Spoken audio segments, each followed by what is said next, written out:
J'aime bien par exemple la beauté du geste. Par exemple, un projet bien dessiné plutôt qu'un projet bien rentable. Ça, on pourrait dire que c'est un peu romantique, parce que bon, c'est pas du tout réaliste. Enfin, c'est pas très pragmatique.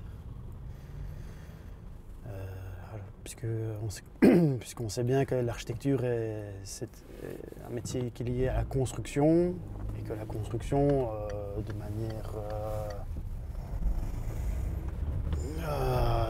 quasi globale, n'est que liée à la rentabilité, à l'économie. L'entrepreneur va tout faire pour gagner le plus d'argent en construisant. Le promoteur, non, c'est évident qu'il va être là pour gagner le plus d'argent aussi. Le client, lui, il veut tout, donc il aimerait bien un beau projet, mais pas cher. Et donc je dirais que voilà, l'architecte, il est un peu au milieu du jeu de qui, et si l'architecte souhaite aller plus loin que ça, il va devoir un peu résister à plein de moments pour garder une sorte de ligne de conduite, pour aller vers le beau geste. Enfin, le beau geste, donc plutôt une sorte de sensibilité esthétique, une volonté esthétique. Le geste, il peut être simple, il peut être petit. Je pense qu'il doit surtout être juste. Un geste bien juste.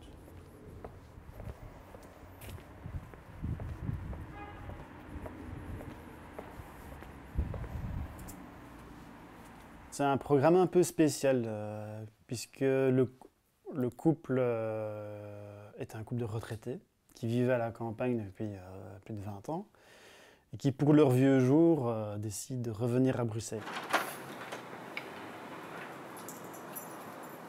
Ils ont tout vendu, tout ce qu'ils avaient, et avec l'argent qui leur restait, ils ont construit la maison. On est dans quelle commune ici? Et ici, on est à Woluwe-Saint-Pierre. D'accord. Et donc, il y avait un terrain qui était vide, ils ont acheté le terrain, Ouais. et puis ils sont venus te trouver pour faire construire une maison. Ouais. Une maison qui doit se coller entre une maison existante et puis un petit garage qui, peut-être, demain, sera démoli et deviendra une maison. Quelles exigences est-ce qu'ils avaient?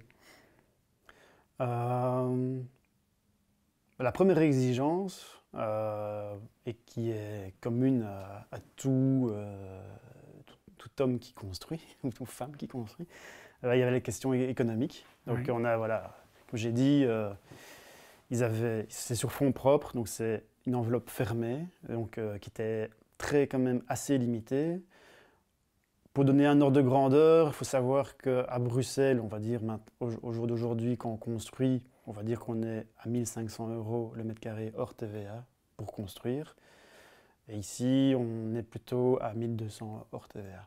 On a pris le parti de faire une construction, une architecture qui s'abroge de tout superflu. Pour reprendre la célèbre phrase des architectes français, Lacaton-Vassel, l'espace, c'est le luxe.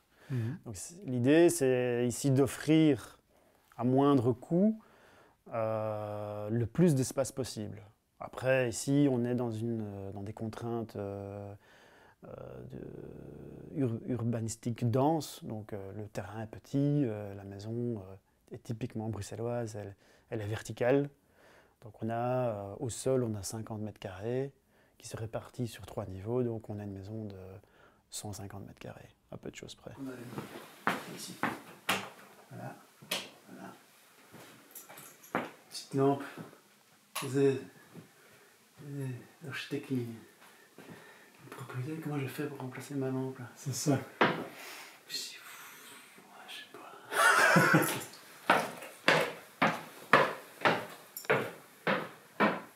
On a fait un travail sur l'idée d'aller à l'essentiel, donc d'avoir très peu de moyens au niveau constructif, Donc la maison est construite en structure bois.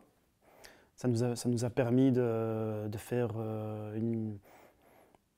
presque des économies en termes de... Je crois qu'on a fait plutôt des économies en termes de finition. Donc au lieu de mettre des couches de plâtre et puis de la peinture, etc.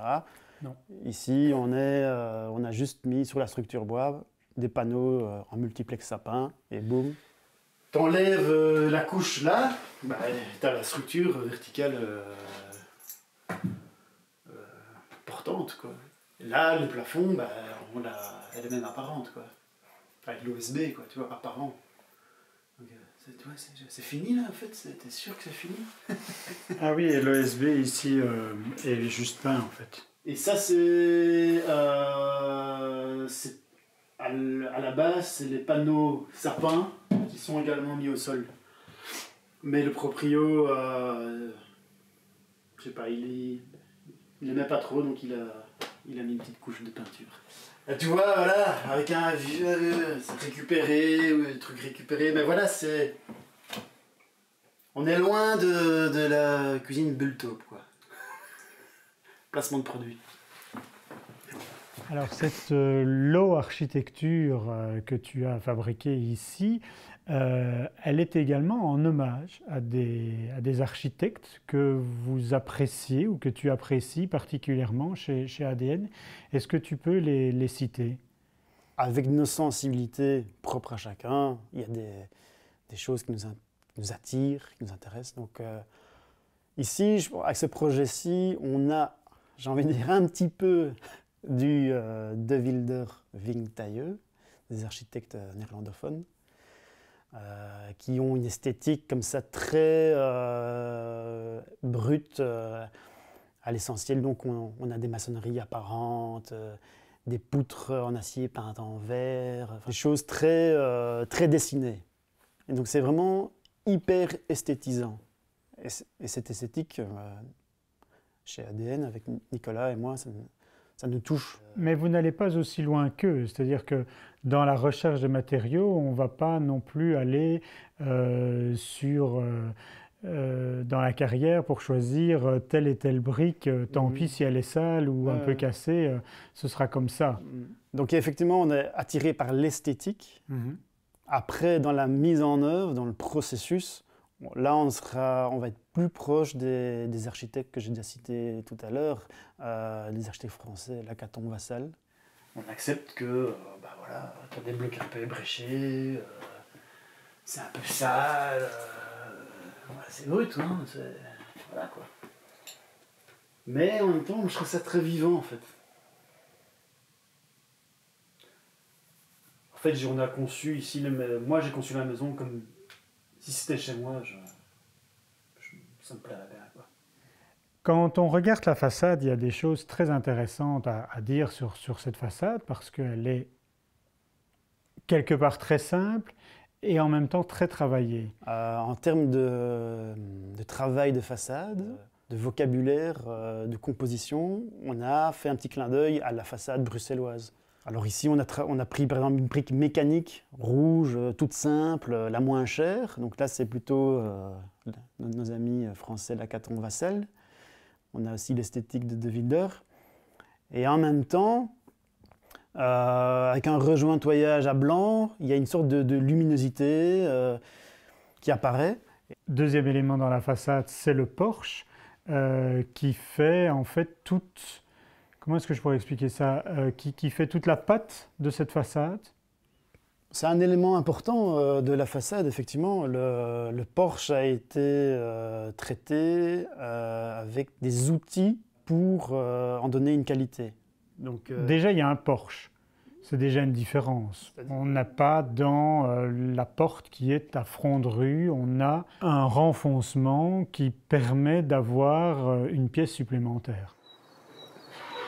Je pense que c'est un élément qu'on ne voit pas souvent, c'est l'élément en creux. Je pense qu'en termes urbanistiques, on a souvent peur des renfoncements comme ça, un peu noirs. Mais je pense que c'est important parce que dans le traitement visuel, ça marque vraiment une entrée et ça protège aussi. Je veux dire, il y a aussi tout des mécanismes de mise en œuvre, de conception, de vocabulaire, d'architecture qui sont présents. Donc, avoir une première étape, être à couvert des intempéries, on est déjà presque chez soi. On n'est pas encore tout à fait, on est encore un peu dans l'espace public, mais on est déjà un peu chez soi. L'autre élément important, c'est la porte de garage qu'on a voulu transparente. Et ça, il y a plusieurs éléments qui sont intéressants. C'est d'une part au niveau visuel, on passe devant la façade et tout d'un coup, il y a de la lumière qui traverse. Donc il y a un espace traversant depuis l'espace public. On voit jusque dans le jardin, on voit ce qui se passe derrière. Moi, je trouve ça vraiment intéressant parce que là, les codes sont un peu perturbés.